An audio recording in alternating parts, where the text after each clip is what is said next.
My name is Estuardo Rodríguez. I'm the president and CEO of the Friends of the American Latino Museum. And over the last 30 years, there's been an effort to create a National Museum of the American Latino on our National Mall in Washington, D.C. I've been part of this for about 20 years now to ensure that Congress, community, all over the country, we are all pushing forward to ensure the 500 years of U.S. Latino history are told alongside all of the other stories that are presented to the over 26 million tourists that come to Washington, D.C. from not just around the country, but around the world, to understand why we're so successful. And you can't tell that story without understanding how important the U.S. Latino community has been to that success.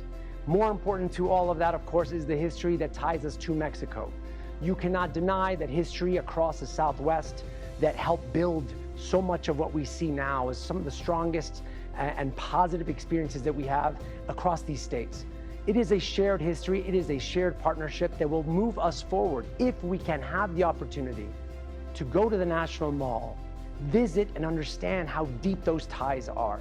So we are going to continue in Washington, D.C. to ensure that Congress does the last piece to make sure this museum happens, and that is to authorize building the National Museum of the American Latino on our National Mall.